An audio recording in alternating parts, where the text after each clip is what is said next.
Ambassador Kim walked into the bright white meeting room on the space station. The room was huge and clean with windows showing the stars outside. He had done this kind of meeting hundreds of times before. Today was supposed to be easy. The humans wanted to mine rocks from some planets in the Kepler area.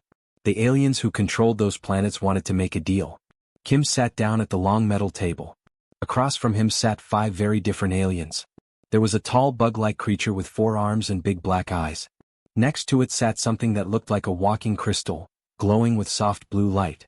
An alien that looked like a giant frog sat at the end of the table, its wet skin reflecting the room's lights. "Thank you all for coming," Kim said with a smile. He opened his folder and pulled out some papers. "This should not take long. We just need to work out the details." The bug alien's eyes got bigger. Its thin arms moved in quick, nervous motions. "Details?" it asked through its translator device. "Yes," Kim nodded. "We want to mine the asteroids in your space. We have the best technology for this job. We can get more materials in 1 month than your current miners get in 1 year." The crystal alien started flashing brighter. Colors moved across its body like waves. Kim had learned this meant the alien was thinking hard or getting upset. Kim's assistant, a young woman named Yuna, sat beside him taking notes. She looked up when she noticed how quiet the room had become. "The way we see it," Kim continued, "we have 2 choices. We can work together on this project or we can handle the mining ourselves. Either way the job will get done right." The silence that followed was not normal. Kim had expected questions about money, time schedules, or safety rules. Instead, all 5 aliens were staring at him with what looked like fear. The frog alien made a sound like water bubbling. Its translator took a moment to work. "Handle it yourselves?" it finally said. "Well, yes," Kim said, confused by the reaction.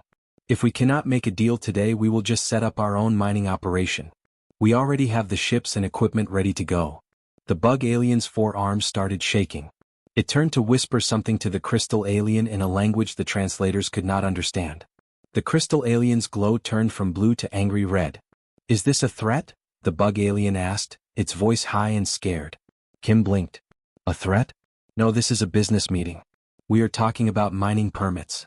But the aliens were not listening anymore. The frog alien was speaking quickly into a communication device. The crystal alien was flashing so bright it hurt to look at. The bug alien was backing away from the table. "I think there has been some mistake," Yuna said, trying to help. "We just want to be efficient. Human mining ships are very good at their job." "Your ships," the crystal alien said, its voice coming through the translator as sharp and cold, "destroyed the hegemony fleet last year." Kim nodded. "Yes, but that was different. They were attacking innocent people." "In 3 days," the frog alien added, its big eyes never leaving Kim's face. "We work fast when lives are at risk," Kim explained. "But this is just mining. No one will get hurt." The bug alien made a sound like screaming. "You will bring your warships to our space." "Mining ships," Kim corrected. "They are different. Your mining ships have weapons that can crack planets," the crystal alien said. Kim paused. This was technically true. Mining ships needed powerful tools to break apart asteroids. These same tools could be used as weapons if needed, but that was not the point. "We would only use those tools for mining," Kim said slowly.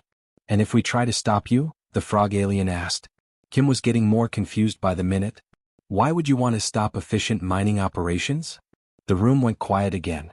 The aliens looked at each other with expressions Kim could not read. Then suddenly red lights started flashing all around the room. A voice came over the speakers talking in several alien languages. "What is happening?" Yuna asked, standing up. Through the big windows, Kim could see alien security ships surrounding their small human vessel. Armed aliens in space suits were moving toward their ship's docking port. The bug alien was speaking into its communication device very fast. Kim caught a few words through the translator: hostile, invasion, and immediate threat. "Wait," Kim said, raising his hands. "I think there has been a big misunderstanding." But the aliens were already leaving the room. Security guards with energy weapons came in to replace them. One of them, wearing the uniform of station security, pointed at Kim and Yuna. "You will come with us," the guard said through its translator. "Are we under arrest?" Yuna asked. "You are being held for the safety of all station residents," the guard replied. As they were led out of the meeting room, Kim turned to Yuna. "What just happened?" "We were talking about mining rights." Yuna shook her head. "I think we accidentally declared war on someone. I'm just not sure how." They were taken to a small room with no windows and told to wait. Outside, Kim could hear aliens running around and talking in excited voices. Emergency announcements kept playing over the speakers. Kim sat down on a metal chair and put his head in his hands. All he had wanted to do was arrange a simple mining contract. Now it seemed like the entire station thought Earth was about to invade. Next time, Yuna said, sitting across from him, maybe we should not mention our backup plans so quickly. Kim looked up at her. But we always have backup plans. That is just good business. I think, Yuna said carefully, that might be the problem. The emergency meeting room was full of worried aliens. Admiral Dak, a tall warrior from the planet Thuria, stood at the front of the room. His blue skin was darker than usual, which meant he was stressed. Behind him, a big screen showed pictures and reports from the past 2 years. We need to talk about the human problem, Dak said to the room full of alien leaders. This is not the first time they have scared us with their offers. A small alien with 6 arms raised one of them. What do you mean? Dak touched a button and the screen changed. It now showed a star map with red dots marking trouble spots. 6 months ago we had pirates attacking our trade ships near Centauri. Every week they stole more cargo and hurt more innocent people. The aliens in the room nodded. They all remembered the pirate problem. For 3 years the pirates had been getting stronger and bolder. We tried everything, Dak continued. We sent more guards with the cargo ships. We built better shields. We even tried to negotiate with the pirate leaders. Nothing worked. The screen showed pictures of damaged ships and scared alien families. Then the humans came to our council meeting, Dak said. Their representative was a woman named Jean. She sat in that same chair where we just questioned Ambassador Kim today. An old alien with crystal-like skin leaned forward. What did she say? She said the pirate problem was easy to fix. She offered to clean up the trade routes for us. We thought she meant they would send a few patrol ships to help our guards. Dak pressed another button. The screen now showed something that made several aliens gasp. It was a video of human warships, but not just a few. There were hundreds of them, all moving together like a school of fish. Instead they brought this, Dak said, pointing at the screen. 17 pirate bases completely destroyed. Not damaged, not captured. Gone. Turned into space dust. The video showed human ships using weapons that could melt entire asteroids. The pirate bases, some of them built inside small moons, simply disappeared in bright flashes of light. How long did this take? Asked a nervous-looking alien with tentacles instead of arms. 4 days, Dak replied. 4 days to solve a problem that had troubled us for 3 years. The room was very quiet. Many aliens were looking at their hands or the floor. Dak continued. But that was not all. They also captured 43 pirate ships with all the stolen cargo still inside. They built monitoring stations throughout the area. They even arrested the pirate leaders and put them in prison. That sounds helpful, said the tentacled alien. It was helpful, Dak agreed. But it was also terrifying. We asked for help with patrols. They ended piracy in that entire sector of space. Forever. The screen changed again. This time it showed crowded camps full of sad-looking aliens of many different species. 3 months ago, Dak said, we had another problem. The war on Kepler-7 had created millions of refugees. These poor people had nowhere to go. Our refugee camps were overcrowded and running out of food. An alien leader from the peaceful Meridian world spoke up. I remember this. The paperwork alone was taking months for each family. Exactly, Dak nodded. So we asked the humans for advice. A man named Juan came to our refugee committee meeting. He said our system was too slow and complicated. The screen now showed the same refugee camps, but they looked completely different. Instead of crowded tents and long lines for food, there were clean buildings and organized communities. Juan offered to streamline our process, Dak continued. We thought he meant better forms to fill out, or maybe some computer programs to help us work faster. But that is not what happened? Asked the crystal alien. No, Dak said, shaking his head. Instead they built 14 new colony worlds. Not just empty planets with basic shelters. Complete worlds with cities, farms, hospitals, and schools. The screen showed amazing pictures of these new worlds. The buildings were beautiful and efficient. The farms were growing enough food to feed millions. The cities had clean water and power. In 2 weeks, Dak added. They moved 3 million refugees to these new worlds and gave them jobs, homes, and new lives. An alien with 4 eyes blinked all of them at once. 2 weeks? It takes us 2 weeks just to approve the paperwork for one family. That is the problem, Dak said, his voice getting louder. When we say we will help someone, we mean we will try our best and see what happens. When humans say they will help, they mean the problem will be solved completely.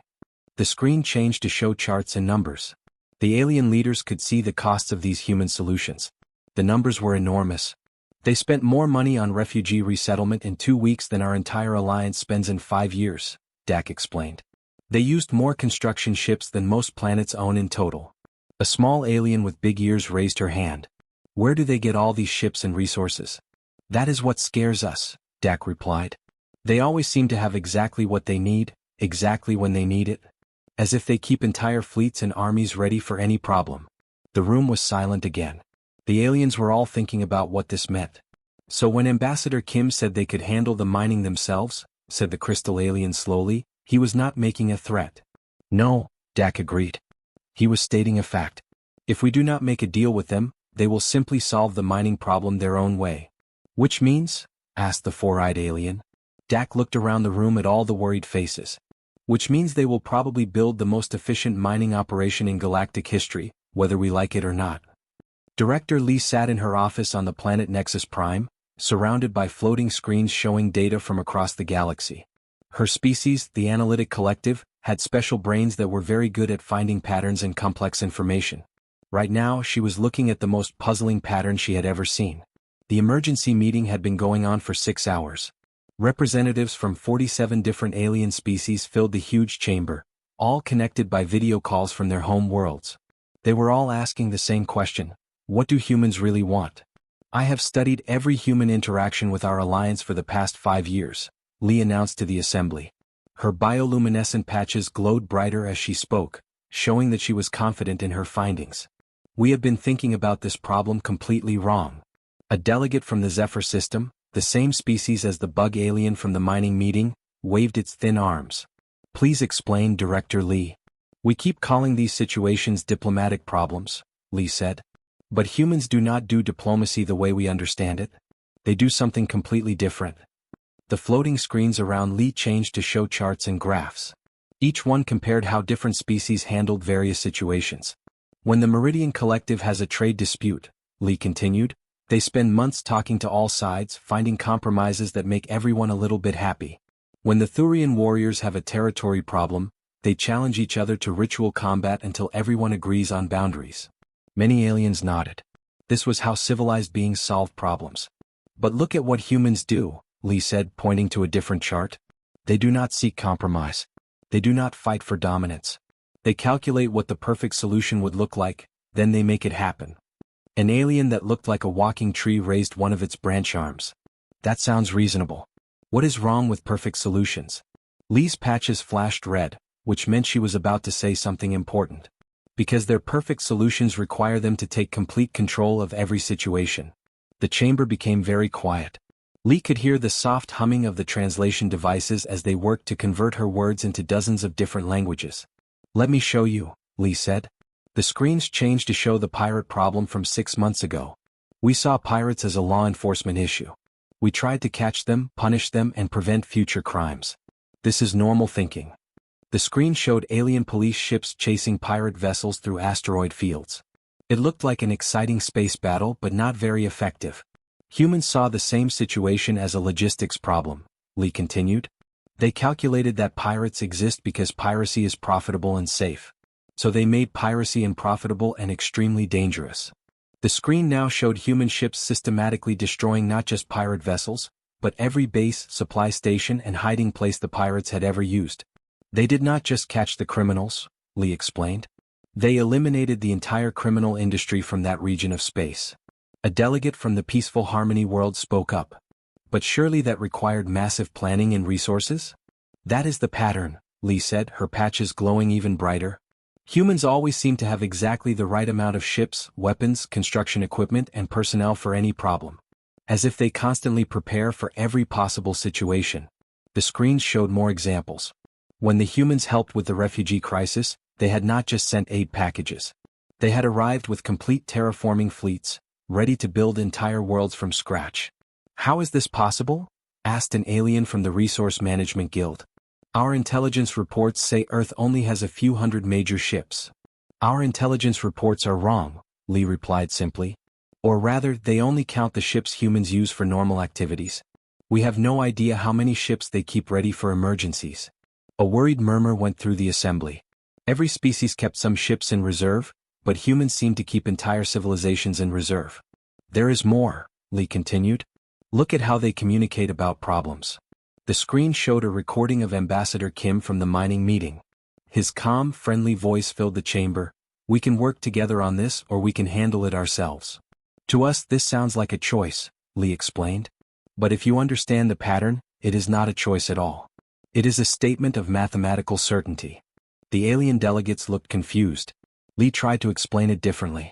When I say I might eat lunch today, I am expressing uncertainty about my future actions. When humans say they might solve a problem, they are stating a fact about what will definitely happen. An old alien with many eyes spoke from the back of the chamber. Are you saying humans cannot be negotiated with?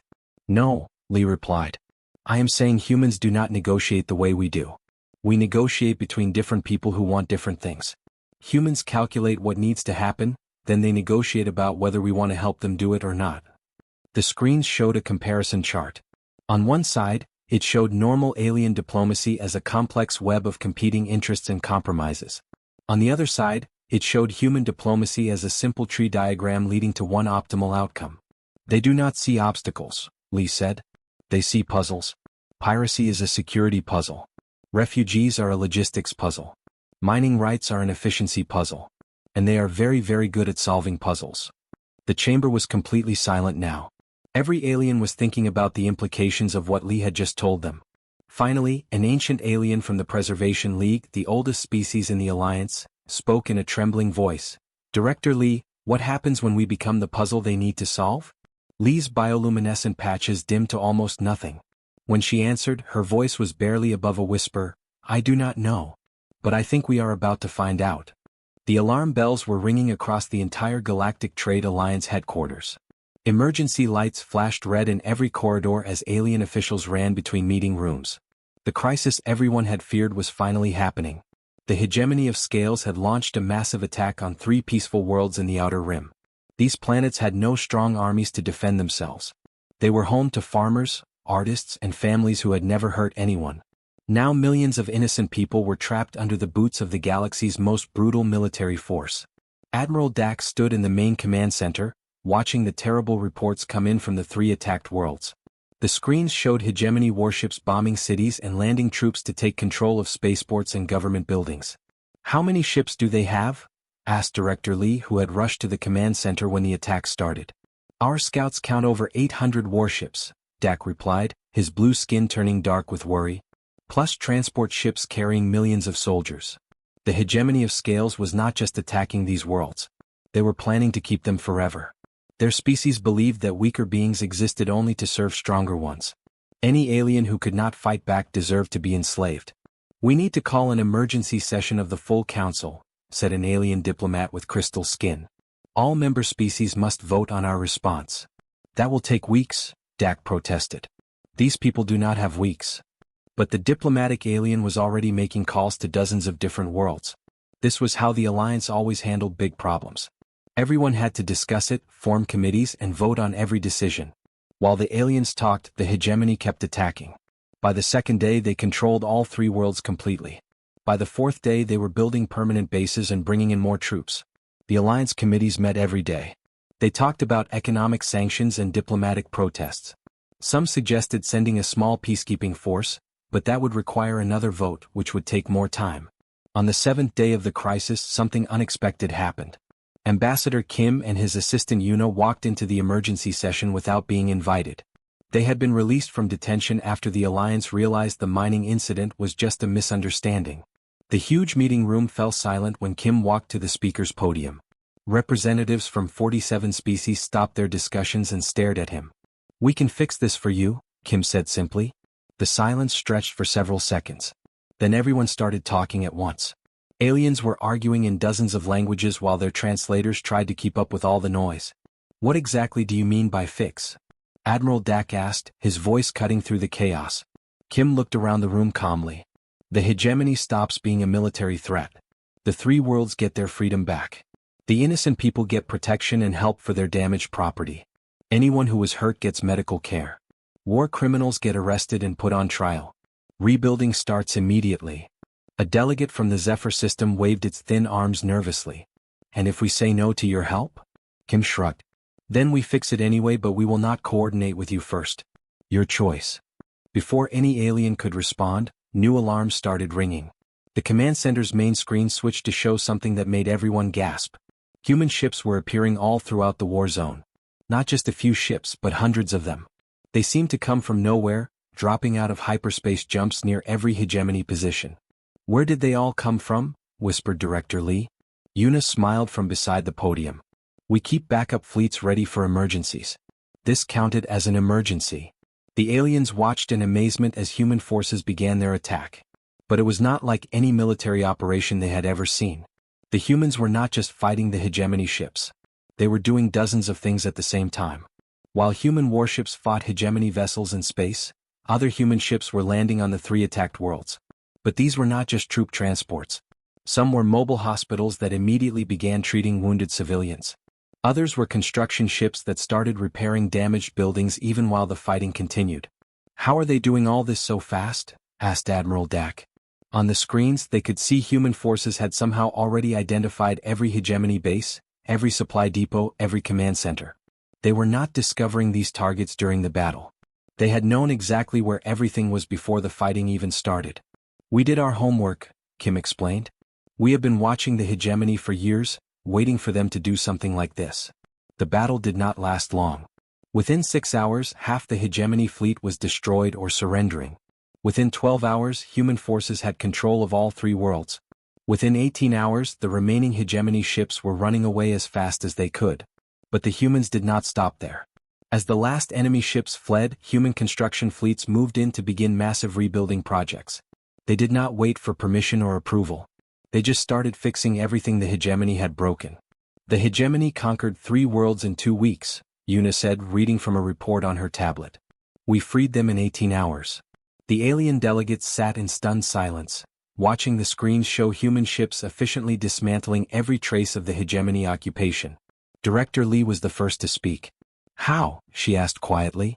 Kim looked at her with the same calm expression he had worn during the mining meeting. You think in terms of political problems that need careful negotiation. We think in terms of engineering problems that need efficient solutions. But the cost, protested a delegate from the Economic Council. The resources, the planning, the coordination. We solved the problem, Kim replied simply. That is what matters. Admiral Dak looked at the tactical displays showing human forces already establishing new defensive positions around the freed worlds. What happens now? Now the people are safe, Kim said. And the hegemony learned that attacking peaceful worlds has consequences. 2 weeks after the hegemony defeat, the largest meeting in Alliance history took place. Representatives from 62 different species filled the Grand Assembly Hall on Nexus Prime. Some aliens had traveled for days just to be there. Everyone wanted to understand what the humans really were, and what it meant for the future of the galaxy. Director Lee stood at the center of the massive room, her bioluminescent patches glowing steadily as she addressed the crowd. Behind her, huge screens showed the results of the human intervention. The 3 attacked worlds were already better than they had been before the war started. We called this meeting to discuss the human question, Lee announced. After extensive analysis, I can now give you a clear answer. The room became completely quiet. Aliens who had been whispering to each other stopped talking and focused on Lee. Humans do not make threats, she said, because they do not need to. They simply tell us what they are capable of doing, and then they let us choose whether we want that capability working with us or working without us. An old alien from the Preservation League raised a shaky hand. But surely they must want something in return for their help? That is what makes them different, Lee replied. Most species help others because they expect something back. Trade deals, political support, military alliances. Humans help because they see problems that need to be solved. Ambassador Kim walked into the assembly hall, followed by his assistant Yuna. They had not been officially invited, but no one tried to stop them anymore. Kim made his way to the speaker's area and waited politely for Lee to finish. Ambassador Kim, Lee said, stepping aside, perhaps you can explain this better than I can. Kim looked out at the sea of alien faces, all watching him carefully. Some still looked afraid. Others seemed curious. A few appeared to be analyzing him like he was a puzzle to be solved. You are scared of us, Kim said simply. I understand why. We do things differently than you do. A delegate from the Meridian Collective spoke up. Your methods are very direct. Yes, Kim agreed. When we see a problem, we fix it. We do not spend months talking about whether the problem should be fixed or who should pay for fixing it, or what the political consequences might be. We just fix it. But what if we do not want your solutions? Asked Admiral Dak. Kim thought about this question for a moment. Then you solve your own problems first. We only get involved when problems are not being solved and people are suffering because of it. Yuna stepped forward and activated a holographic display. It showed a map of the galaxy with different colored dots marking various situations. Right now, she said, there are 16 active conflicts in Alliance space. There are 43 planets dealing with poverty and disease. There are 7 species facing extinction because of environmental damage. There are dozens of trade routes being attacked by criminals. The alien delegates looked uncomfortable. These were all problems they knew about but had not been able to solve through normal diplomatic channels. We could fix all of these problems, Kim said calmly. We have the technology, the resources, and the knowledge. But we will not act unless you cannot handle them yourselves. And if we ask for your help? Asked Director Lee. Then we work together, Kim replied. We share our methods with you. We teach you how to solve problems more efficiently. We help you build the tools and systems you need to handle future challenges. A long silence filled the huge room. 62 species were all thinking about the same thing. What kind of galaxy would they be living in if humans started solving every major problem? Finally, the ancient leader of the Preservation League spoke in a voice so old and wise that even the humans listened carefully. Ambassador Kim, the old alien said, what about galactic peace? Do you see war and conflict as another problem to be solved? Kim looked around the room one more time. When he spoke, his voice was as calm and certain as always. Peace is not a problem, he said. Peace is a solution. But if you are asking whether we can make the galaxy peaceful. He paused, letting the question hang in the air. We can make it work for everyone, Kim continued. We can create systems where conflicts get resolved before they become wars. We can build economies where every species has what they need. We can establish laws that protect the weak and limit the strong. We can make the galaxy a place where problems get solved instead of ignored. Or? Asked Admiral Dak, though he already knew the answer. Or we can make it work anyway, Kim replied. Your choice. The Alliance voted that day to completely change how they handled diplomatic relations. Instead of endless negotiations and committee meetings, they created the Problem-Solving Council. When any member species faced a challenge they could not handle alone, they could request human assistance. 3 months later, piracy had been eliminated from 4 more sectors. The refugee crisis that had troubled the Alliance for years was completely resolved. 2 border disputes had been settled so efficiently that the species involved were not sure exactly how it had happened, only that everyone was satisfied with the results. Ambassador Kim filed his reports with the same calm precision he brought to every task. Problems identified, solutions implemented, outcomes achieved. The galaxy was becoming a more peaceful place, one solved problem at a time. And the aliens were finally learning that sometimes the best diplomacy was not negotiation at all, but simply making sure the right things happened for the right reasons. Kim smiled as he finished his latest report. Tomorrow there would be new problems to solve and he was ready for them.